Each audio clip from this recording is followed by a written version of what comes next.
Então abra sua Bíblia, por favor, em Gálatas, no capítulo 5. Nós vamos ler inicialmente os versículos 16 e 17. Gálatas, capítulo 5, versículos 16 e 17. O texto sagrado diz assim: digo, porém, o seguinte: vivam no Espírito, e vocês jamais satisfarão os desejos da carne. Porque a carne luta contra o Espírito, e o Espírito luta contra a carne, porque são opostos entre si, para que vocês não façam o que querem. Eu quero, a partir desse texto, em primeiro lugar, apresentar ou recapitular um princípio importante, eu diria fundamental, do entendimento da vida cristã. Só depois de fazer isso, talvez eu tome uma introdução maior do que o necessário, eu quero relacionar isso com algumas práticas da vida cristã e que ao longo dos séculos da nossa era cristã têm se mostrado presentes na vida de homens e mulheres piedosos que têm servido a Deus. Eu quero fazer uma relação entre as duas coisas. Mas primeiro vamos começar pelo fundamento. O apóstolo Paulo está escrevendo a crentes. Não caberia a frase, vivam no Espírito e jamais satisfarão as concupiscências da carne, se ele não estivesse falando a cristãos nascidos de novo. Em primeiro lugar, porque aquele que não nasceu de novo, nas palavras do próprio Jesus, em João 14, não pode receber o Espírito Santo. E segundo, porque a Bíblia os apresenta como filhos da desobediência. Ainda são escravos do pecado. Não teriam, a capacidade de agir de forma diferente. Então, ele entra com a próxima afirmação, porque a carne luta contra o Espírito e o Espírito luta contra a carne. Ele não apenas fala da guerra, da briga contínua que existe entre os dois, mas ele diz, eles são opostos entre si, para que vocês não façam aquilo que querem. E aqui nós precisamos entender que o apóstolo está falando de naturezas. Ele escreve a gente nascido de novo, que não apenas tem o Espírito Santo habitando dentro de si, mas que como fruto do novo nascimento, da obra da regeneração, eles receberam uma nova natureza. 2 de Pedro, capítulo 1, verso 4, diz a fim de que vos torneis participantes da natureza divina. A obra da regeneração não apenas envolve perdão de pecados já cometidos, além da justificação, o crente é feito justo como se nunca houvesse pecado, ele recebe uma nova natureza, a natureza divina. Portanto, eu quero que quando você olhar para essa frase aqui, o Espírito milita contra a carne contra o Espírito, apesar de, na maioria das traduções das Bíblias, esse Espírito está com E maiúsculo, como uma alusão à pessoa do Espírito Santo, eu particularmente não creio que Paulo está falando do Espírito Santo. Se fosse o Espírito Santo brigando contra a carne jamais o venceria. Ele é o Deus onipotente. A palavra Espírito, pneuma no grego, ela é a mesma quando fala do Espírito de Deus, quando fala do Espírito humano, quando fala de um Espírito maligno. Normalmente nós conseguimos discernir a que se aplica, ou por conta de um adjetivo, o Espírito do homem, o Espírito de Deus, Espírito maligno, ou quando o contexto sugere isso. Alguém resolveu acreditar, enquanto traduzia, que era uma referência ao Espírito Santo. Eu, particularmente, acredito, dentro do contexto das epístolas de Romanos e Gálatas, é um padrão. Paulo fala do Espírito como se referindo à nova natureza, obviamente regenerada e recebida por obra do Espírito Santo em nós. Mas ele fala da carne como uma referência à velha natureza. O que nós temos aqui é um confronto de naturezas. Todo crente precisa entender que o novo nascimento comunicou a natureza de Deus. Isso é fato inquestionável. No entanto, muita gente carrega uma fantasia. Qual é a fantasia? Que a Bíblia não ensina. Que se ele recebeu uma nova natureza, a velha foi embora quando a nova entrou. E isso a gente não precisa de muito tempo na prática para descobrir que não é verdade. Eu ouvi muitos anos atrás uma frase interessante, alguém que diz que gasolina de crente também pega fogo. Basicamente, ele estava dizendo que eu e você somos tão tentados e inclinados a qualquer tipo de pecado, como qualquer outra pessoa que não é nascida de novo. A diferença entre um e outro reside no elemento domínio ou escravidão, mas não no que diz respeito à tentação. Em 1 de Pedro, no capítulo 1, no verso 14, ele nos exorta que a gente não se entregue aos sentimentos dos tempos da ignorância. Ou seja, eram as paixões que nos governavam antes de servir a Cristo. Se não fosse possível voltar a elas, não haveria uma advertência para isso. E se a entrada da nova natureza tivesse eliminado a velha, a gente nem precisaria se preocupar com o assunto. Mas aqui ele fala de uma oposição, né, de uma briga contínua de duas naturezas. Em Romanos 7, Paulo trata disso de uma maneira mais profunda, onde a partir do versículo 15, ele entra naquele discurso de dizer: o bem que eu quero, esse não faço, o mal que não quero, esse faço. E a gente consegue entender facilmente o que Paulo está falando, basta usar aquele pensamento: quem nunca? Né? Vou fazer algo mais para Deus, ou em prol do reino, servir as pessoas, vou orar mais, e o bem que você quer, você percebe que não consegue fazer. Mas você toma uma decisão: não vou julgar, não vou falar mal de ninguém, não vou me irritar, e o mal que você não quer, você acaba sendo vencido por ele. O fato de ter nascido de novo não significa que essa velha natureza tenha sido expurgada, eliminada. Haverá um dia onde isso vai acontecer. Quando? Por ocasião da vinda de Jesus. Romanos 8, 23 fala da redenção do corpo. Filipenses 3, 20, 21 situa isso, nos dá data. Diz: nossa pátria está nos céus, de onde aguardamos um Salvador, o qual há de transformar o corpo da nossa humilhação para ser igual ao corpo da sua glória. Quando isso acontecer, haverá a plena erradicação do pecado, da natureza pecaminosa. Quando eu era adolescente, via as pessoas falando a respeito da glorificação do corpo, eu, com a cabeça imatura de adolescente, pensava: que legal, não vou mais precisar andar de ônibus.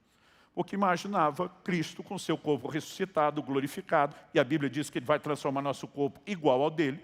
Ele, ao mesmo tempo que dizia para um Tomé: me apalpa, porque um espírito não tem carne e osso, como vocês veem que eu tenho. Ao mesmo tempo que ele comeu com os discípulos, a Bíblia diz que ele aparece e desaparece numa sala fechada. Para os discípulos no caminho de Emaús, eles não viram de onde surgiu, mas viram a hora que ele desapareceu. E eu pensava: teletransporte. Esse é o futuro, né? Ficava feliz, cabeça, né, de gente nova. Ficava imaginando que se alguns de nós, ao longo da vida, não conseguíssemos ter o corpinho saradinho, magrinho, pelo menos o corpo glorificado viria mais ajeitado. Mas o grande benefício da glorificação do corpo não é apenas por fim a morte, enfermidades, né, e tudo aquilo que eu e você conhecemos bem como as nossas limitações, mas remover, em definitivo, a natureza pecaminosa que ainda carregamos. Então nós precisamos entender que a vida cristã basicamente tem 3 momentos distintos na forma como Deus lida com o pecado. Na conversão, nós somos libertos da condenação do pecado. Aquilo que a gente já tinha feito, a Bíblia diz que Deus nos justificou. Não foi apenas um perdão. Nós nos tornamos justos como se nunca tivéssemos feito absolutamente nada de errado. Fomos libertos da condenação do pecado. Quantos são gratos a Deus por isso? Na glorificação, com a vinda de Jesus, os mortos ressuscitarão, os vivos serão transformados, ou seja, todo mundo vai passar pelo mesmo processo e nós seremos libertos da presença do pecado. Agora, entre uma coisa, a conversão, onde somos libertos da condenação, e outra, a glorificação, quando seremos libertos da presença, nesse momento, a obra cristã, a obra da graça, consiste em nos libertar do poder do pecado, do domínio. Isso significa o quê? Que apesar de não ter perdido a velha natureza, e dela estar em disputa com a nova, nós podemos, por meio da nova, subjugar a velha, até que a velha seja erradicada. Quando ele diz: vivam no Espírito e jamais vocês vão satisfazer as concupiscências da carne, ele reconhece basicamente 2 coisas. Temos uma nova natureza espiritual que pode prevalecer sobre a velha, mas ainda que a ideia e os recursos sejam esses, o pau vai quebrar todo dia. O tema da minha mensagem hoje é: elimine a concorrência. E já deixei claro que nós não vamos falar de negócios. O que eu e você precisamos entender é que a Bíblia apresenta diversas vezes a visão de coisas que concorrem com a vida de Deus, com a ação da palavra de Deus, com a operação de Deus na nossa vida. E ao mesmo tempo que ela nos revela essa concorrência, ela nos mostra que nós devemos eliminá-la. A solução definitiva de eliminar a concorrência da carne só acontecerá quando Jesus voltar, até que Ele volte. Uma verdade que eu aprendi e me ajuda desde a minha adolescência: a carne não converte. Tem que ir para a cruz todo santo dia. Ou seja, o que eu quero falar hoje diz respeito a um processo que deve ser contínuo na vida do crente. Me permita ler para você a declaração de Paulo aos Efésios. Em Efésios, no capítulo 4, dos versos 22 a 24, ele diz assim: quanto à maneira antiga de viver, velho comportamento, vocês foram instruídos a deixar de lado a velha natureza, que se corrompe segundo desejos enganosos, a se deixar renovar no espírito do entendimento de vocês e a se revestir da nova natureza, criada segundo Deus, em justiça e retidão, procedentes da verdade. Pastor, minha versão não diz velha natureza ou nova natureza, diz velho homem, novo homem. Essa é a tradução literal. O que nós temos aqui é uma interpretação. O sentido de velho e novo homem diz respeito às naturezas. Ora, se a velha natureza tivesse desaparecido automaticamente, não haveria uma ordem para que a gente se livre dela. O texto fala de despir, como se fosse uma roupa, a velha natureza, e revestir da nova. Então, eu e você, como cristãos, precisamos entender que mais do que ter sido perdoados, nós precisamos de um ato contínuo de nos livrar do comportamento antigo, governado pela velha natureza, e assumir o novo comportamento, influenciado pela nova natureza. Quem está entendendo, diga amém. Agora, o que eu e você precisamos entender, e a razão pela qual eu estou dando como tema da mensagem o elimine a concorrência, é porque é nossa responsabilidade fazer algo a respeito dessa guerra. Paulo não apresenta a sua visão de que carne e espírito estão em guerra. Ele diz para mim e para você, viva no espírito. Outras traduções que apresentam a literalidade diz, andai no espírito e jamais vocês vão satisfazer as concupiscências da carne. Então, algo que eu e você precisamos entender é que a nossa responsabilidade se subdivide em duas coisas. Uma, investir na nova natureza e na vida espiritual. Outra, aí eu e você entendemos a declaração dele em Colossenses 3,5, fazei morrer a vossa natureza terrena. Em Romanos capítulo 8, verso 5, eu citei antes Romanos 7, desde o versículo 15, onde Paulo vai falando desse dilema. Né? O bem que eu quero, eu não faço, o mal que eu não quero, esse faço. Mas quando ele entra no capítulo 8, ele nos mostra que nós não precisamos viver necessariamente escravos deste dilema. No verso 2 do capítulo 8, ele diz, porque a lei do Espírito da vida em Cristo Jesus te livrou da lei do pecado e da morte. Mas quando chega no verso 5, ele fala de uma escolha. Ele diz assim em Romanos 8, versículo 5. Os que vivem segundo a carne se inclinam para as coisas da carne, mas os que vivem segundo o Espírito se inclinam para as coisas do Espírito. Ou seja, quando falamos da briga dessas duas naturezas, a quem eu e você mais nos inclinamos é o ambiente onde nós viveremos, onde seremos governados. Então, eu falei que a minha introdução seria recapitular um fundamento. Isso é um fundamento da vida cristã. Aliás, me permite ir um pouquinho além. Na primeira carta de Paulo aos Coríntios, no capítulo 3, se você for rápido de endereço, eu gostaria que você abrisse lá comigo. Paulo faz uma distinção, ele divide a cristandade, ou, falando a linguagem mais atual, a crentaiada, em basicamente dois grupos. Nessa divisão ele diz o seguinte, 1 Coríntios 3, ele diz, eu, porém, irmãos, não pude falar a vocês como a pessoas espirituais. Você pode repetir isso comigo? Diga aí, espirituais. Aí ele continua e diz, e sim como a pessoas carnais. Repita isso comigo, carnais. Ele diz, como a crianças em Cristo. Eu lhes dei leite para beber, não pude alimentá-los com comida sólida, porque vocês ainda não podiam suportar, e nem ainda agora podem, porque vocês ainda são carnais. Pois se há ciúmes e brigas entre vocês, será que isso não mostra que são carnais e andam segundo os padrões humanos? Outra tradução diz, andam segundo os homens, andam segundo a carne. O que define um crente carnal? Alguém que, apesar de ter recebido a nova natureza, ainda parece viver mais sob o controle do lado de cá do que o controle da vida no Espírito. Quem são os crentes espirituais? Os que têm se deixado governar pela nova natureza. Espiritualidade não é medida necessariamente pelo comportamento. Jesus, em Mateus 6, no Sermão do Monte, fala de pessoas que estavam dando esmolas, que estavam orando, que estavam jejuando, mas ele mostra que as motivações, apesar da prática externa, sustentar ou aparentar espiritualidade, ele mostra que as motivações com que faziam isso, apenas ser vistos pelos homens, era o governo do lado de cá, da natureza carnal. Então, espiritualidade não tem necessariamente a ver com a prática. Um crente espiritual, obviamente, vai demonstrar isso na sua conduta, mas alguém pode simular conduta sem ser espiritual. Então, o importante que eu e você precisamos reconhecer, quando ele fala como a pessoas carnais, crianças em Cristo, quando alguém nasceu de novo, ele ainda não sabe o que é viver só na dimensão da nova natureza. Ele está começando não só a se libertar, né, de padrões errados de pensamento pela instrução da palavra, ele está começando a descobrir quem ele é em Cristo. É natural que um crente, nascido de novo, ainda demonstre comportamentos de carnalidade. Paulo fala alguns deles, né? Ele fala, por exemplo, aqui, sobre ciúmes, briga entre eles, tudo indício de carnalidade. Mas ele diz, enquanto alguém é criança, você entende que até o que está sendo ensinado, não adianta dar alimento, né, sólido, comida pesada, você não dá feijoada para a criança. Ele diz, o problema é que vocês ainda são carnais, tipo, o tempo está passando e vocês não estão crescendo. Porque, embora ninguém cresça sem tempo, só o tempo não é garantia do crescimento de ninguém.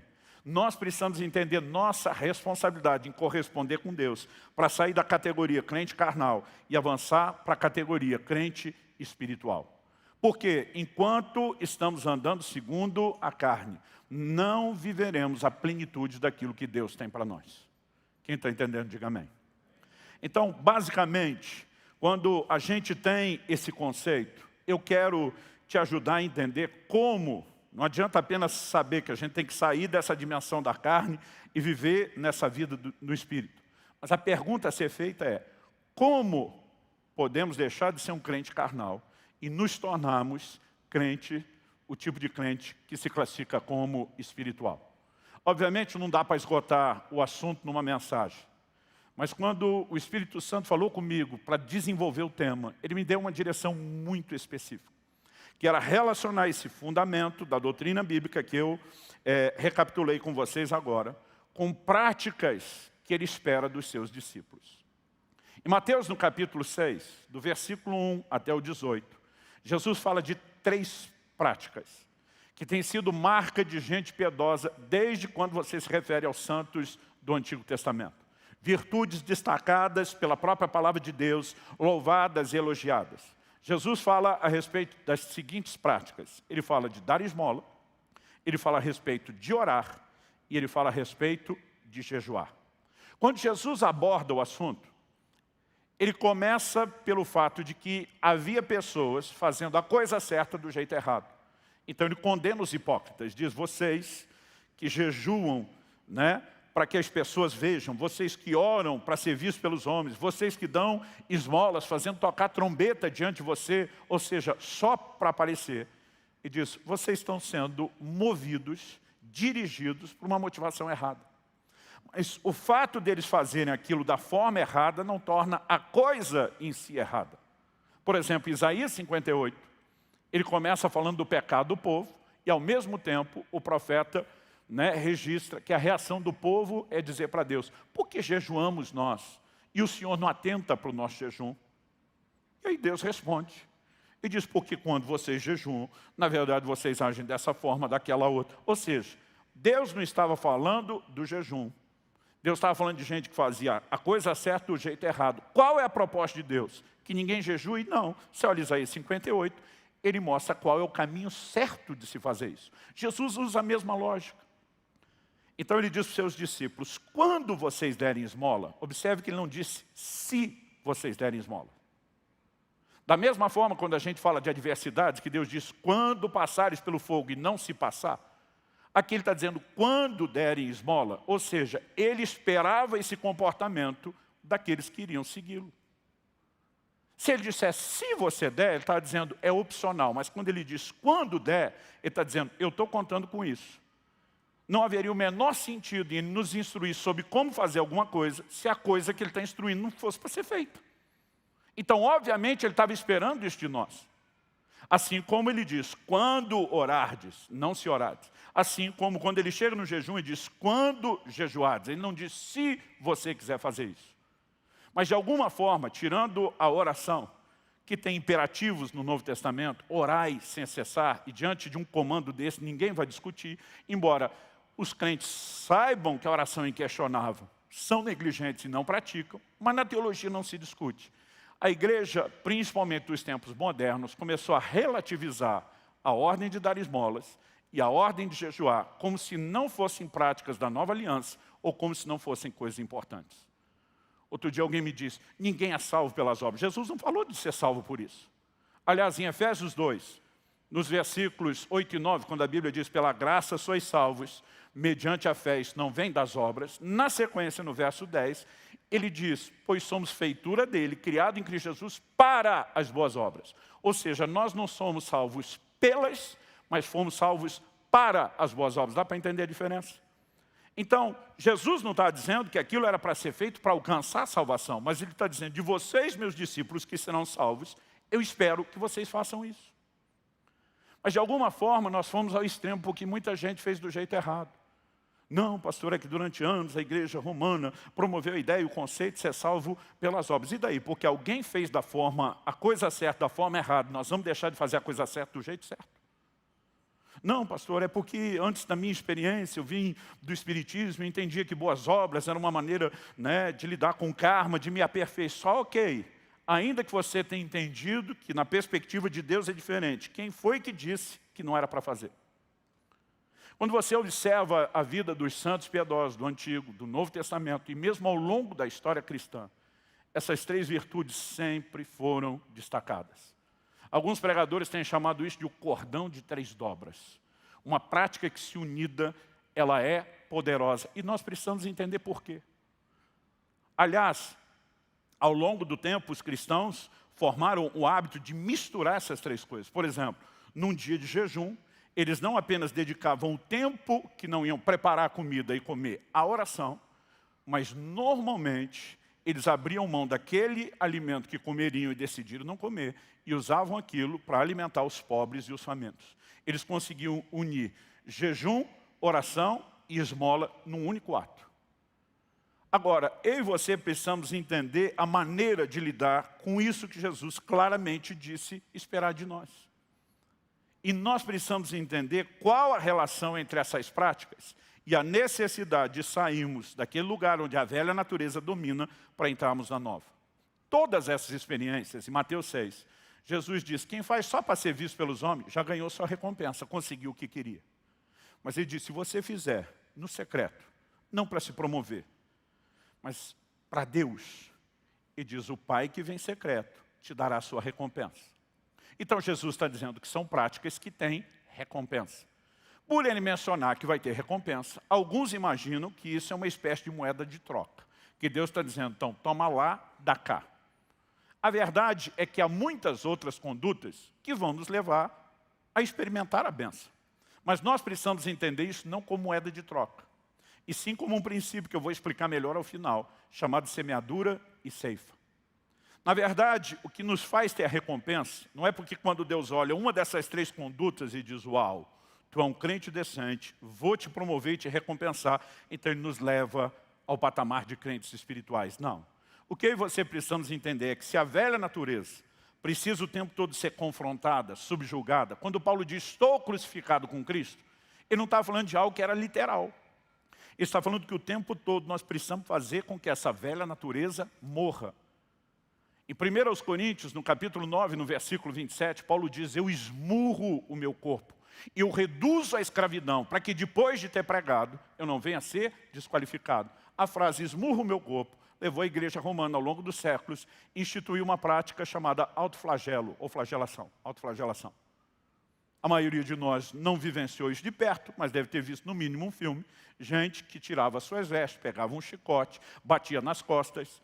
Mas a pergunta é, Paulo mandou golpear o corpo de forma literal? Não creio. Até porque se a primeira parte do versículo é literal, a segunda também tem que ser. Diz, o reduz à escravidão. Nunca vi ninguém andando por aí com a corrente amarrada no pescoço. Em Romanos, no capítulo 12, Paulo fala de oferecer o corpo como um sacrifício vivo. A ideia de sacrifício vivo é um paradoxo, porque sacrificar é matar. Mas ele está dizendo, mata, mas não mata de verdade. Deixa o corpo ainda vivo. Mas o que é para matar? Colossenses 3,5 diz, fazei morrer a vossa natureza terrena. Agora, a carne não quer ser dominada por bem. Então ele diz, eu a reduzo à escravidão. Eu domino ela à força. Eu uso de violência, ainda que não é literal. Então o que eu e você precisamos entender é que sair do terreno, que nos categoriza como crente carnal, dominado em vários aspectos, pelo que na sequência em Gálatas ele vai falar das obras da carne, e o que diferencia o crente espiritual é a manifestação do fruto do Espírito, nós precisamos entender que isso significa uma guerra contínua. Não é só esperar a guerra espontânea. Quando Paulo diz, eu esmurro meu corpo, ele está dizendo, eu, o ser espiritual, não deixo que a carne me controle, que ela me governe. Se eu e você entendemos o que é o princípio de eliminar a concorrência, significa que nós vamos viver em guerra com a carne todos os dias. E o que eu quero te mostrar é que essas três práticas são um ataque ao domínio da natureza carnal. Em que perspectiva? Me permita falar nos próximos minutos, rapidamente, sobre o poder de três coisas. Quando falamos de eliminar a concorrência, de sair da dimensão carnal para a espiritual. Primeiro, o poder da doação. Jesus fala de esmola, há pelo menos 3 níveis de contribuição, que é dízimo, oferta e esmola. Todos eles são parte do que foi estabelecido no reino de Deus, tem propósitos diferentes. Mas esmola, em essencial, é um dos elementos da contribuição, é um dos aspectos da doação, que talvez seja aquele do qual eu e você menos podemos ter algum benefício indireto. Vamos falar do dízimo, que olhando a perspectiva de Malaquias, entendemos deve ser a casa de Deus, e a gente entende que isso deve ser entregue na igreja onde cada um congrega. Tem destino e tem percentual. A oferta, ela diz respeito ao reino de Deus, é algo mais abrangente. Paulo, escrevendo aos Coríntios, ele fala de como os macedônios o sustentaram para que ele pudesse servi-los. Ou seja, era gente fazendo investimento fora, extra-local. Qual a diferença entre uma coisa e outra? Além da voluntariedade ou não, além de ter percentual ou não, foco e destino. Uma contribuição extra-local acaba não gerando benefícios indiretos como uma contribuição local. Por exemplo, quando fizemos uma campanha para ter essa estrutura, a cadeira que você senta, o ar-condicionado que nós temos, nada disso é porque Deus precisa. Tudo isso é para que a gente sirva vocês. Ou seja, mesmo daquilo que contribuímos, dizendo, Deus, essa é a sua parte, a gente acaba tendo alguns benefícios indiretos, porque quer queira, quer não, melhora o nosso clube. Ano após ano, nossas crianças no Ministério Infantil podem ter um tratamento cada vez melhor. E alguns que já estão crescidos, não pegaram essa fase, pegaram o início da igreja, olham até com uma certa inveja e protesto. Mas quando eu e você praticamos esmola de todos esses, talvez seja a expressão mais abnegada e que de nenhuma forma, nem indiretamente, na perspectiva natural, nos beneficie.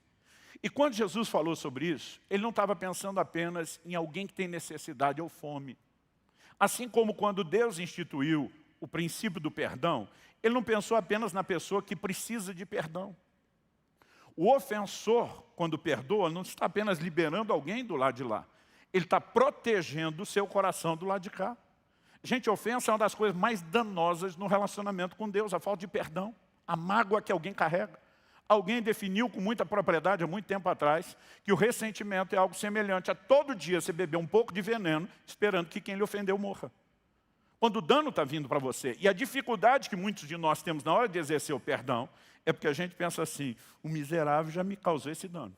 Agora, ainda de graça, eu dou uma coisa que ele não merece. E a gente não entende que Deus não estava focando só ele. Deus estava também nos focando. Quem está entendendo? Quando eu e você abençoamos alguém em necessidade com ato de esmola, e esmola não é só jogar a moeda no chapéu do mendigo, porque a maioria não faz, dos poucos que fazem, imagina, vamos dar o que não faz falta. No conceito bíblico é suprir a vida do necessitado. E quando você olha o livro de Atos, a Bíblia fala de gente que vendia propriedade para ajudar quem tinha necessidade. Então, eu não quero que você pense, quando falamos de esmola, apenas naquele trocadinho que não te faz falta. A Bíblia fala de um estilo de vida onde eu e você deixamos de olhar só para nós e passamos a olhar para os outros. Mas será que Deus estava preocupado só com o outro? Não. Ao que eu e você precisamos entender quando falamos de concorrência, que uma das áreas onde essa natureza carnal mostra suas garras, sua força e o seu domínio, diz respeito à avareza. Eu citei agora há pouco Colossenses 3,5, quando Paulo diz, portanto, façam morrer tudo o que pertence à natureza terrena.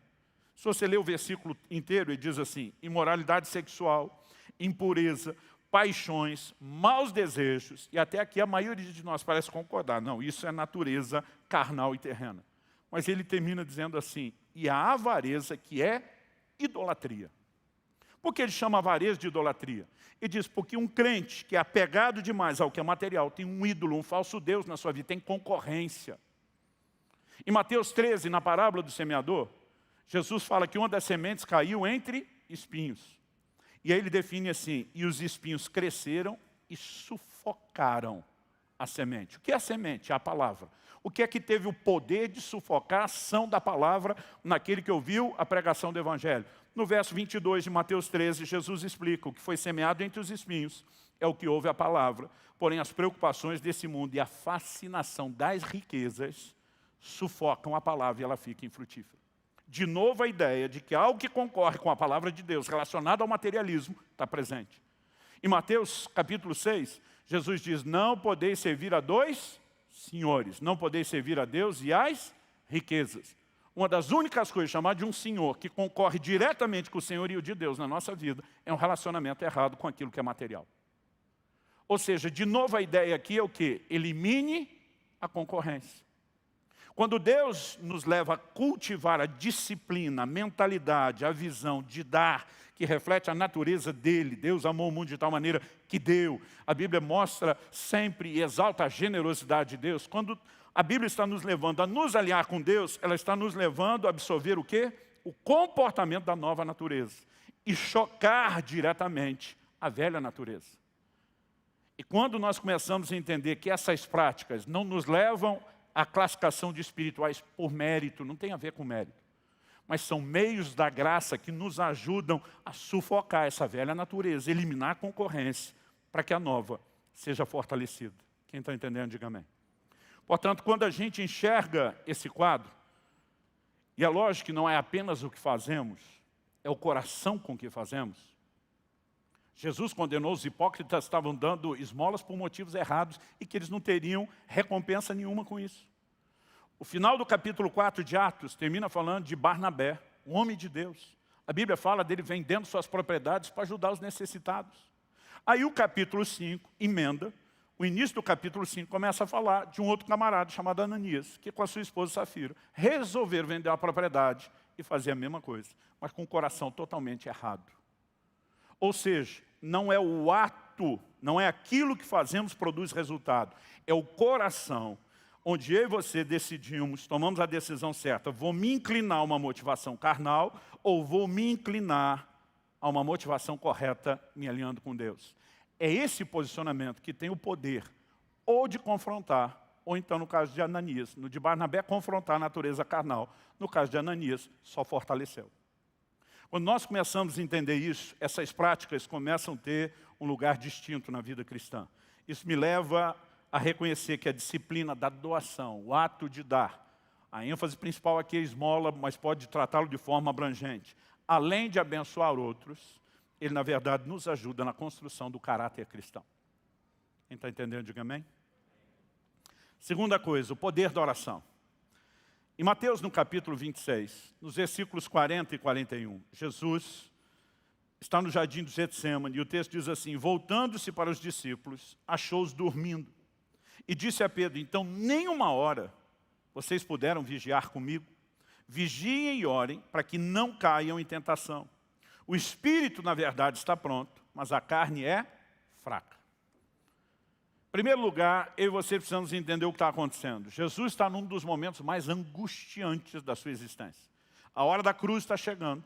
Uma agonia sem precedentes começa a afligir a sua alma. Jesus está em batalha. Lembre-se que a Bíblia está falando de um Deus que esvaziou-se e se tornou homem. O comportamento agora de Jesus é como homem. Quando ele foi tentado no deserto, não foi tentado como Deus, foi como homem. Nesse momento, diante do que lhe aguarda, Jesus faz uma proposta para o Pai. Se tiver um plano B, se for possível passar de mim o cálice fala de sofrimento, Hebreus 5, dos versos 7 a 9, nos explica que ele levantou o clamor com lágrimas a quem o podia livrar da morte. O pedido era para ser livre da morte. No entanto, ele sabe que o que pode prevalecer não é a vontade humana. Então ele diz, mas seja feita não a minha, mas a sua vontade. Ele está num conflito com a própria natureza humana. E ele pediu aos seus discípulos que estivessem, dos 12, ele chamou 3 para mais perto, Pedro, Tiago e João. Ele pede ajuda, ele pede apoio. Mas quando ele volta, os abençoados estavam dormindo, na hora que ele mais precisava de ajuda. Jesus olha para Pedro e diz, nem uma hora vocês puderam vigiar comigo. Quando era adolescente, li um livro que tinha esse título, uma pergunta, nem uma hora. E trabalhava a ideia de que a gente deveria se programar para ter pelo menos uma hora de oração por dia. Que o Senhor continua perguntando aos seus discípulos, nem uma hora vocês puderam velar comigo. Mas vamos voltar para o assunto do que Jesus falou. E diz, vigiem, ore para que não entrem em tentação. O que é a esfera da tentação? É o lugar onde a carne tenta mostrar a sua força e as suas garras. Um dos remédios, Jesus diz, é oração. Por que a oração, de alguma forma, se torna? É só olhar o que Jesus estava praticando. Está sendo tentado a desviar do projeto da cruz. Ele leva o assunto para a oração. E é nesse terreno que ele ganha a batalha e a vontade de Deus prevalece. Então ele vira para os discípulos e fala o que ele entendia e praticava. Vigiai e orai para que não entreis em tentação. E aí ele dispara uma frase que vem sendo mal entendida desde os primeiros séculos da igreja. Muitos pais da igreja já começaram, obviamente, não com essa intenção, a tirá-la do contexto. Jesus diz, o espírito, na verdade, está pronto, mas a carne é fraca. Do que Jesus estava falando? Jesus está falando de um grupo que dormiu. Eles não foram lá pensando, hoje é o dia de trollar Jesus, quando ele pedir algo importante, a gente vai dizer não. Eles simplesmente foram vencidos pelo sono. Aliás, um dos evangelhos usa essa expressão, que eles foram vencidos pelo sono. Eles não queriam dormir, mas o sono falou mais alto. Quando Jesus diz, o espírito, na verdade, está pronto, ele está dizendo que é essa nova natureza. Eu e você que nascemos de novo, recebemos a natureza de Deus, temos o Espírito de Deus habitando no nosso espírito, precisamos entender algo. Nosso espírito quer Deus. Seu espírito quer orar, seu espírito quer adorar, seu espírito quer tanto ler, meditar, praticar e compartilhar a palavra de Deus. Todas as virtudes da vida cristã, elas vão se manifestar no nível do nosso espírito. Paulo diz, no tocante ao homem interior, tenho prazer na lei de Deus. É aqui do lado de dentro que toda a capacidade de conectar com Deus, de buscar, se manifesta. Jesus diz, o espírito está pronto. Mas quando ele diz, a carne é fraca, e é aqui que nós mudamos o contexto, as pessoas começaram a usar isso para falar de cair em pecado. Não, a carne é fraca, tipo, não aguentei. Quando alguém me fala isso, porque muito crente, até na hora de confessar pecado, ele dá base bíblica. Não, pastor, já dizia a Sagrada Escritura, a carne é fraca. Eu olho e digo, no seu caso, ela é forte. Porque ela está ganhando. Se ela fosse fraca, ela tinha que estar perdendo. Jesus não usou no contexto de é fraca para pecar, ele diz ela é fraca para orar. Ou seja, seu espírito, a nova natureza que é Deus. Quem que não consegue acompanhar o ritmo e tenta sabotar? A carne. Gente, vamos ser sinceros. Muitos de nós já viramos, se não foi noites inteiras acordadas, entrando madrugada dentro, assistindo filme, maratonando seriado, não dá para deixar de lembrar que a nova geração joga muito videogame, e nós podemos dar uma lista para muita coisa. Desde gente que vivia na balada, gente que passou noite conversando, não importa o motivo. Aí essa mesma pessoa que treinou tanto isso, é chamado para uma vigília, e ele diz, não aguento, eu durmo. Tem uns que eu tenho vontade de pegar pelo pescoço e dizer, mas para maratonar seriado você aguenta ficar acordado. Mas ele não está mentindo, ele não aguenta, ele tem sono. O que ele não entende é quem está governando ele.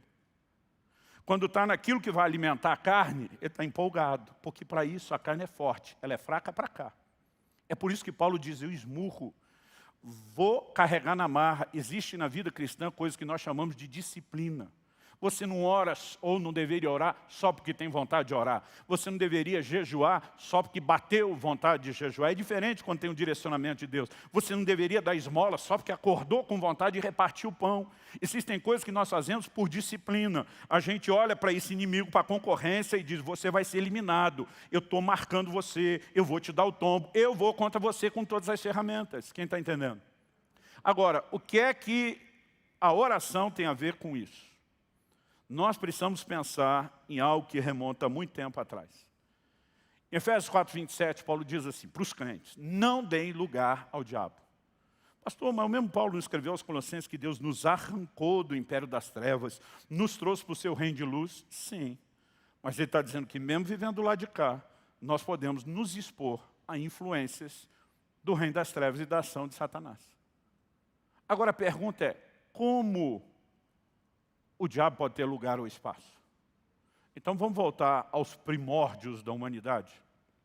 Depois do primeiro casal ter pecado, Deus confronta tanto o homem e a mulher como a serpente. A serpente é chamada em Apocalipse 12 de o diabo, a antiga serpente. Existe muita especulação, nós não vamos discutir agora, se Satanás incorporou no animal, se isso era alegórico. O que leva muitos a acreditar que se tratava do animal, é porque Deus disse, você vai rastejar, e é o que acontece com as serpentes. Já vi gente tentando explicar que se não tivesse participado do primeiro pecado, a serpente seria lagarto, teria pernas e patas. Eu acho que para nós isso não é o importante. Agora, em Gênesis 3,14, sentenciando a serpente, a qual a própria Bíblia se refere como algo a Satanás, então no mínimo nós temos uma dupla referência. Deus diz assim, você comerá pó todos os dias da sua vida. Não é só o rastejar. Ele diz, você vai comer pó. A pergunta é, isso é literal? Não, porque as serpentes, apesar de viverem, se deslizarem no pó, elas não comem pó de forma literal. Do que é que Deus estava falando? Você vai entender quando ele vira para o homem e diz, tu és pó, e ao pó hás de voltar. Deus estava falando do quê? Da carne, feita do pó da terra. O homem, quando morre, volta para a terra, se decompõe. Basicamente, o que Deus estava revelando desde o início é que Satanás se fortalece, se alimenta da nossa carnalidade. Um crente que vive na esfera da carnalidade e não da espiritualidade, não percebe o quanto ele deixou de estar perto de Deus, mas a perda não é só deixar de estar perto de Deus, é estar mais perto do cão. Vou falar assim para tentar trazer o choque. Porque áreas da nossa vida acabam ficando presas não só pelo pecado, que rouba a comunhão com Deus, mas que sofrem, inclusive, ingerência. Né? São afetadas diretamente por ação do reino das trevas. Quando eu e você somos chamados a dizer não para a velha natureza, eliminar a concorrência e vir para o lado de cá, nós botamos o miserável do diabo para jejuar. No Evangelho de João, por 3 vezes, Jesus se refere a Satanás como o príncipe do mundo. Numa delas, em João 14:30, ele diz, eis aí vem o príncipe desse mundo. E ele diz, e ele nada tem em mim. Em outras palavras, comigo ele não se alimenta.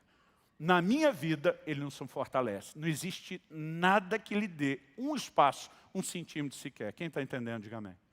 Agora, Jesus dizia para os discípulos, vigia e ore. Esse é o jeito de eliminar a concorrência.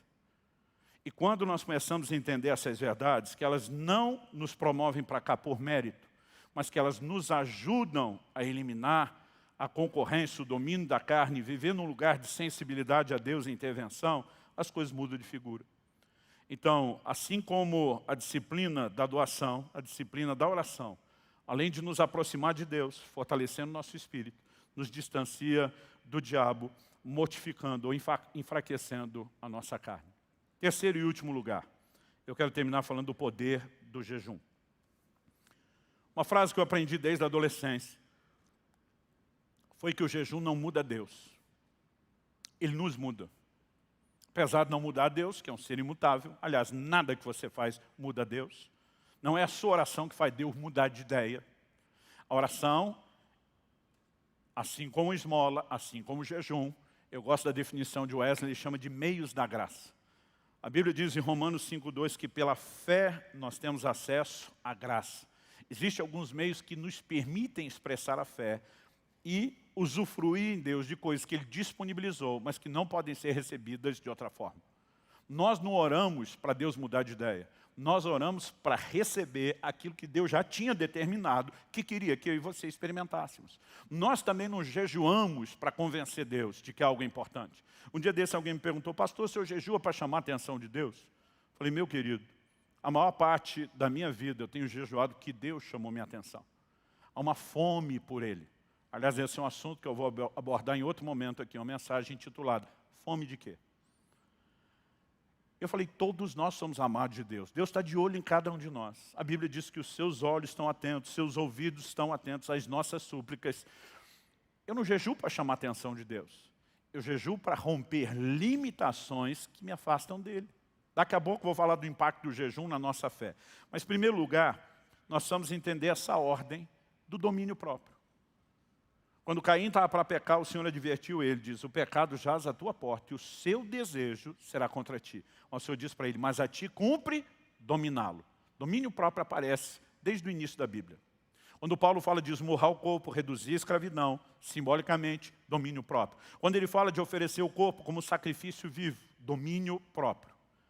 E nós precisamos entender que quando a Bíblia fala a respeito de jejum, ela está falando de uma ferramenta que empodera, que fortalece, que nos conscientiza do domínio próprio. O apetite, nós falamos que a avareza é uma das áreas onde a carne mostra sua garra, mas o apetite talvez seja o mais básico de todos os instintos humanos. A Bíblia vai falar de gente que em período de fome não hesitava em comer as crianças que morriam. Agora, quando nós estamos falando de fome, é diferente da vontade de comer. Daqui a pouco também vou explorar esse elemento que nós precisamos entender isso em relação ao jejum. É quando a crise já se estabeleceu, a missão está presente, espalhada, e tem gente morrendo de fome. É um outro nível. Mas eu quero só chamar a sua atenção que é um dos mais básicos instintos. Aliás, pensa numa área que tem muito pecado associado. Lá no Éden, o primeiro pecado está relacionado com comida. Embora houvesse uma proposta além da comida, o diabo sabia exatamente aonde esconder a proposta dele. Quando você olha para Esaú, vendeu o seu direito de primogenitura por um prato de comida. Quando a Bíblia fala dos israelitas que começam a murmurar, que saíram do Egito, a reclamação deles é saudade da comida do Egito. E quando você começa a observar na Bíblia, a lista vai longe. Quando Jesus jejua durante 40 dias, a primeira tentação de Satanás, se tu és o Filho de Deus, transforma essas pedras em pão ou em pães. A Bíblia diz que essa tentação vem no momento que Jesus teve fome. Então vamos explicar agora a fome. A fome que Jesus teve no final de 40 dias não é a fome que você tem quando atrasou o almoço. Aquilo, além de mexer com o seu hábito e os seus horários alimentares, é o seu corpo denunciando que o carboidrato da última refeição que gerou energia já está desaparecendo. Mas apesar de um certo incômodo, o seu corpo, muito sabiamente criado por Deus, reserva, na forma de glicogênio, gordura no fígado. Ele vai te dar mais horas extras. Agora, se você faz um jejum e passou de um dia, essa reserva do fígado vai acabar, mas o corpo faz com que você migre para buscar energia nas suas reservas de gordura. Isso é chamado pelos médicos, pela biologia, de cetose. Quando você fica alguns dias sem comer, tirando o desconforto da desintoxicação, logo você vai passar por um lugar que tem a sensação que não precisa mais de comida. Eu comecei a jejuar na adolescência. Entre os 15 e os 18 anos, eu fui progredindo os jejuns. Eu lembro que aos 18 anos de idade, 19, 20, eu com 7 dias de jejum jogava bola com o pessoal. Ia para o futebol, não queria dizer que estava jejuando, não queria deixar de ter momentos sociais. Vamos junto. Você tem energia. Eu já fiz 40 dias na água. Eu estou te falando por experiência própria. E preguei 46 vezes durante os 40 dias. É lógico que depois de uma certa altura, o corpo começa a entrar em modo de economia de energia. Normalmente, quando vira terceira semana. Você levanta depressa, tem tontura. Isso é mais ou menos que nem o seu celular. Quando a bateria entra em modo de economia de energia. A tela já não acende tudo. Qual é a lógica? Se der toda energia, ela acaba depressa. Então, vamos economizar. Agora, quando a Bíblia diz que Jesus teve fome, significa que as reservas de gordura acabaram. E agora o corpo vai começar a consumir tecido, músculo. Isso é aquela fome que mata. Então, se você acha que ficou com fome quando pulou uma refeição, tente consumir todas as reservas de gordura. Ou seja, é o momento onde o mais básico dos instintos é provocado no nível mais absurdo. Foram em momentos como esse que pais comeram os filhos que morreram, sem nenhum respeito ao corpo que deveria ser sepultado, como era a cultura e a consciência. Nessa hora, Satanás vai tentar Jesus, mas diferente do primeiro Adão, ele diz, você não me fisga pelo estômago. Nós precisamos entender que existe algo. Um dia alguém falou para mim, me dê um bom motivo para eu jejuar. Eu falei, Jesus jejuou, criatura. Jesus, que era Jesus, entendeu que precisava disso para uma vida espiritual, para vencer o inimigo. E você está num outro patamar. E aí, de vez em quando, você ouve gente dizer, não, é que nós estamos no tempo da graça, como se tivesse mudado. Gente, com quem que Jesus estava conversando quando ele disse, quando jejuardes? Com os seus discípulos. Jesus não veio ensinar o judeu do Antigo Testamento a ser um bom judeu de acordo com a lei. O próprio Jesus diz, a lei e os profetas duraram até João. Jesus afirma, Ouviste o que foi dito aos antigos, lei de Moisés. Eu, porém, vos digo. E ele começou a estabelecer os seus mandamentos. Aí ele diz para os seus discípulos, para quem ele ensinou sobre esmola, sobre oração e sobre jejum, e diz, vocês vão, façam discípulos das nações, gentios. Batizem eles, algo que não acontecia com quem vivia debaixo da lei de Moisés. Batize eles em nome do Pai, do Filho e do Espírito Santo e ensine eles a guardar tudo o que eu estou ordenando a vocês, inclusive esmola, oração e jejum. Alguém diz, não, Jesus estava mandando ele jejuar só ali, no finzinho da velha aliança. Eu digo, é muita apelação e desculpa de quem não quer jejuar. Em Lucas 5, de 33 a 35, perguntaram a Jesus, por que os discípulos de João e dos fariseus jejuam e os seus não? Jesus diz, eles não vão fazer isso enquanto o noivo está presente. É uma alegoria que todo mundo entendia. Para eles, a festa de júbilo do noivado era algo tão solene, quase sagrado, que não se permitia lamentações em paralelo. Jesus disse, eles não podem jejuar enquanto o noivo está presente. Mas quando o noivo for tirado, aí eles vão jejuar.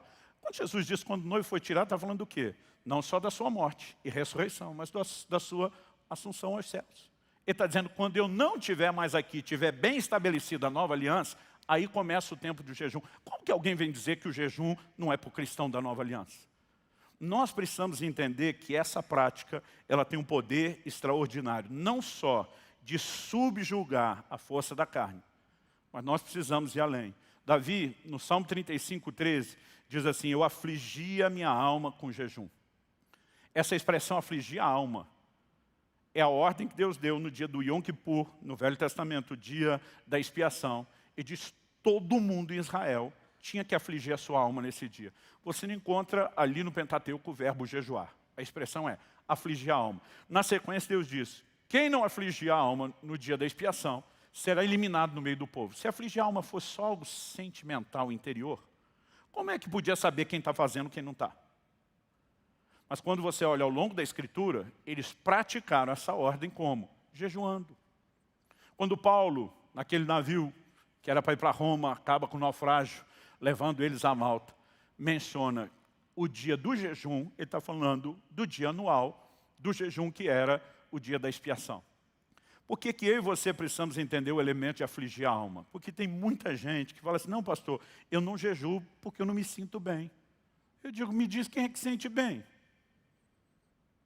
Se você fizer um jejum prolongado depois do processo de desintoxicação, e sabe, a medicina em tempos recentes se mostrou muito contrária ao jejum, que ao longo dos séculos sempre foi tratado pela própria medicina, desde Hipócrates, um dos pais da medicina, como a mesa de cirurgia da natureza.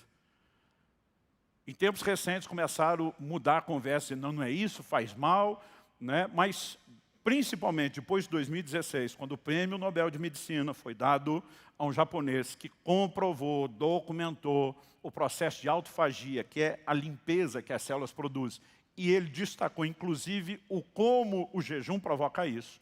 Aí nós começamos, nos últimos anos, a ouvir muito falar sobre jejum intermitente. Mas até por falta de estudo e amostragem, não se estuda muito nem o jejum prolongado.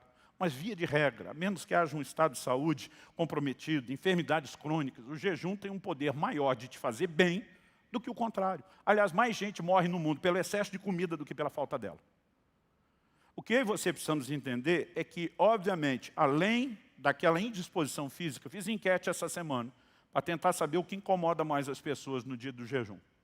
Se é a dor de cabeça, se é a irritação e o mau humor, né? Se é a falta de energia, ou se é... Quem respondeu aí me ajuda? Isso que é só o terceiro e não é o quarto culto. Dor de cabeça, irritação, falta de energia ou falta de atenção. Sabe, apesar da dor de cabeça ter liderado em primeiro lugar, a irritação em segundo, todas as respostas, nós tivemos quase 30 mil respostas, ficaram muito parelhas. Porque a pergunta era o que incomoda mais. Se tivesse uma quinta resposta, todas acima, talvez a maioria tinha migrado para lá. O que isso significa? Que a menos que você tenha uma alimentação muito saudável, a hora que entrar o jejum, você vai ter um incômodo, que é a desintoxicação, que é a limpeza. Todo dia um meu falou para mim, eu não jejuo porque eu tenho dor de cabeça. Falei, olha, dificilmente você não vai ter dor de cabeça, a menos que você for um naturalista, um vegano, tiver uma alimentação muito saudável. O que nos nossos dias, muita gente cedendo alimento industrializado, processado, não consegue ter. Nosso querido Francisco entrava num jejum sem dor de cabeça, porque tinha uma dieta saudável. Mas eu dizia para ele, Francisco, eu, diferente de tu, não consigo. Ele disse, então desintoxica primeiro. Existem muitas formas, desde você tomar um suco detox, carvão vegetal, onde você consegue entrar num jejum sem dor de cabeça. Mas, via de regra, não é assim. E o problema não é só o físico, é inclusive a alma, mas a Bíblia chama de afligir a alma. O jejum é um momento onde você diz, carne, eu não vou te dar nenhuma forma de prazer, nem para o apetite, nem para as emoções. A Bíblia chama o jejum de nos humilharmos perante Deus. Quando o anjo aparece a Daniel, que está jejuando, capítulo 10, fala dele jejuando 3 semanas, ainda que fosse um jejum parcial. Ele só tirou carne, manjar desejável, o vinho, provavelmente estava ali numa dieta à base de legumes. Provavelmente, porque o período era prolongado, ele está nas atividades da corte. Mas o anjo aparece para ele e diz assim, desde o dia em que você começou a se humilhar perante Deus. O anjo chama o tempo de jejum e oração de um tempo de se humilhar perante Deus. Quando Tiago, capítulo 4, verso 8, nos diz, verso 10, nos diz, humilhem-se diante do Senhor e Ele os exaltará. Você vai ver todo o contexto de arrependimento e pecado, como todas as vezes que o humilhar-se diante de Deus com jejum aparece no resto da Bíblia, apesar de Tiago não falar de jejum. Nós precisamos entender o poder que isso tem para eliminar a concorrência. Pastor, o que o jejum tem a ver com a minha fé? A fé é de onde? A fé é do Espírito. A fé não é da sua mente, não é da sua razão, muito menos da sua carne. Todos os nossos sentidos lutam contra a fé, porque a fé é algo espiritual. Um dia perguntaram a F.F. Bosworth, um dos homens de Deus mais usado em cura divina na década de 40 e 50 em especial. O cara tinha sinais e milagres extraordinários no ministério dele. Perguntaram um dia para ele, por que você acha que muitos crentes não conseguem ter fé para a sua cura? A resposta dele foi, alimentam seu corpo com 3 refeições quentes por dia e o seu espírito com um sanduíche frio por semana. Sabe, nós falamos antes da questão de inclinação. Se a fé é do Espírito e nós pouco alimentamos o Espírito, seja com a palavra de Deus, seja com o tempo com Deus, mas o tempo todo alimentamos não só a carne com comida, mas a carnalidade. Leonard Ravenhill, autor do livro Por Quitar do Pleno Avivamento, diz que o entretenimento tem se tornado o substituto diabólico da verdadeira alegria. Aí pensa comigo, eu e você que temos valores que almejamos, como de pureza e santidade, a gente se diverte com filmes e seriados que trabalham o quê? A imoralidade. Não, pastor, eu não vejo pornografia. Não mesmo, mas você vê um monte de corpo coberto de roupa, incentivando toda a sensualidade e prática imoral. Nós estamos alimentando esses valores. Aí nós estamos orando na igreja para que Deus estabeleça justiça, para que pare a corrupção na nação, encorajando você a ser honesto nos negócios. Mas na hora que você está no entretenimento, você está torcendo para o bandido fugir da polícia. Nós não percebemos o quão contraditório, e não estou dizendo que você não pode. Você precisa ter filtro. O problema é que as pessoas gastam horas e horas e horas e horas nisso aqui. E quase nada do lado de cá. Aí depois ele não entende, porque a vida espiritual é raquítica. Quando eu e você jejuamos, nós começamos a tirar de cima do Espírito o entulho da carnalidade, das emoções, e o Espírito fica livre para manifestar a fé, o anseio de Deus. O impacto que essas disciplinas têm na nossa vida é algo extraordinário. Se nós entendemos isso e alinharmos o motivo, então nós vamos entrar num lugar onde a disciplina do jejum, além de mortificar a carne, afligir a alma, permite que o Espírito esteja liberado para viver intensamente em Deus. Quem está entendendo, diga amém. Então, para encerrar, eliminar a concorrência da carne, facilitando a vida espiritual, é nossa responsabilidade. O exercício, a disciplina contínua dos atos de doação, de oração e de jejum vão nos ajudar nisso. E eu encerro com um versículo, ou 2, Gálatas 6, 7, 8, uma passagem bíblica. A Bíblia diz, não se enganem. Essa advertência, não se enganar, é porque muita gente se engana nessa área. Ele diz, não se enganem. De Deus não se zomba. Pois tudo quanto o homem semear, isso também ceifará. Ele afirma, quem semeia para a sua carne, da carne colherá corrupção. Mas quem semeia para o Espírito, do Espírito colherá a vida eterna. O que a lei de semeadura e ceifa determina? Determina que o que você planta é você que colhe. Não é Deus que decide se você vai colher corrupção da carne ou vida do Espírito, é você. Por meio da semeadura, você não decide só o que você vai colher, você decide o quanto. Paulo diz que quem semeia pouco, colhe pouco, quem semeia muito, colhe muito. Presume-se que quem não semeia, não colhe.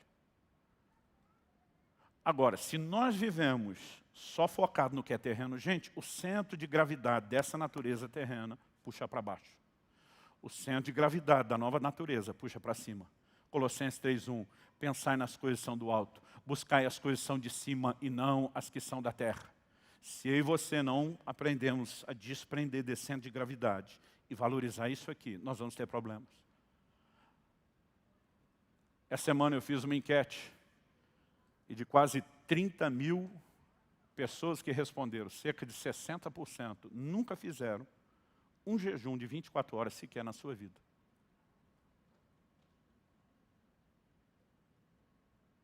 Pastor, o que o senhor considera um jejumzinho decente? Um de 24 horas. Tem gente que me pergunta, pastor, é lícito fazer um jejum assim de 2, 3 horas? Eu falo, está de brincadeira? Sem intervalo de refeição maior do que isso, você vai chamar isso de jejum? Outro dia alguém perguntou, não pastor, é que no meu propósito com Deus eu jejuo da meia-noite às 6. Eu digo, está de palhaçada, a maioria está dormindo. Aí você vai chamar isso de jejum? Agora, eu não estou dizendo que você tem que começar com as 24 horas. Meu primeiro jejum, eu comecei pulando uma refeição. E porque não tinha ensino, tinha medo de morrer, ainda tomei o refrigerante. Pulei o almoço, tomei o refrigerante. Então, tinha um café da manhã, sabia que ia jantar, pulei o almoço, mas tomei o refrigerante para não morrer. E teve gente que zombou de mim. Tipo, isso é jejum. Porque você sempre vai ter os amigos da onça que não contribuem com você. Mas por que eu fiz aquilo? Eu e vários amigos, todos recém-batizados no Espírito Santo, fervendo para Deus, olhavam para o único da patota que ainda não tinha sido. Ele estava muito desanimado. Ele estava naquela de Deus não gosta de mim, Deus não me responde oração, não acontece comigo. Ele estava por um fio de desistir. E nós nos unimos, porque não só queríamos ele vivendo aquilo conosco, mas não queríamos vê-lo desviar. A gente se uniu e disse, e se a gente pular o nosso almoço? Nós estávamos num evento. E se a gente pular o almoço e jejuar e ficar na hora do almoço orando por ele? Aí a turma, bora. Todo mundo pensando a mesma coisa, tomou o seu refrigerante, mas abriu mão do almoço. E quando você fala de um adolescente, que o estômago deve ter umas 8 vezes maior o tamanho do que o dos outros, você imagina, talvez, proporcionalmente, o sacrifício foi maior. E nós gastamos aquele tempo orando e intercedendo à noite, depois de muito tempo, sem conseguir. Ele foi batizado no Espírito Santo. Eu fiquei empolgado. Eu falei, não, tem algo no jejum que dá uma turbinada na vida de oração. Foi aí que eu comecei a procurar perguntar e aprender. Aí comecei a descobrir que tinha gente que não pulava só o almoço, ele pulava o café da manhã e o almoço. Aí eu perguntava, não morre? Não, não morre. Aí eu comecei a testar, fui descobrindo os limites do corpo. Ah, vou entregar o jejum às 3, às 4. Não, eu aguento chegar até a noite. Fiz o primeiro de 24. De 24 falei, dá para tentar mais. Fui para 36, fui para 48. Ou seja, eu não aconselho ninguém a começar fazendo uma coisa que nunca fez. Nós precisamos descobrir a própria resposta do corpo e como lidar com ela. Mas eu quero te dizer algo, nesse ano, eu tenho a clara intenção, para não dizer perturbar, de encorajar vocês a jejuarem como nunca fizeram antes. Há um tempo, há uma hora no timing profético, e eu não sei explicar para você por quê, que exige que a gente dê mais atenção a essas práticas. A vida de oração, ao jejum, à esmola.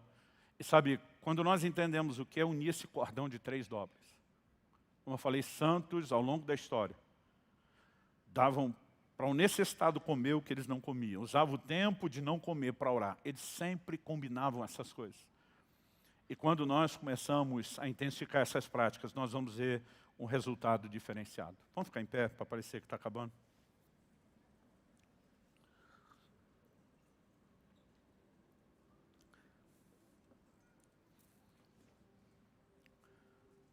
Eu gostaria de chamar de forma prática, fazer 2 coisas. A primeira é olhar para trás e se perguntar como tem sido, como cristão, a sua prática em relação a essas disciplinas da esmola, da oração e do jejum. Se avaliar.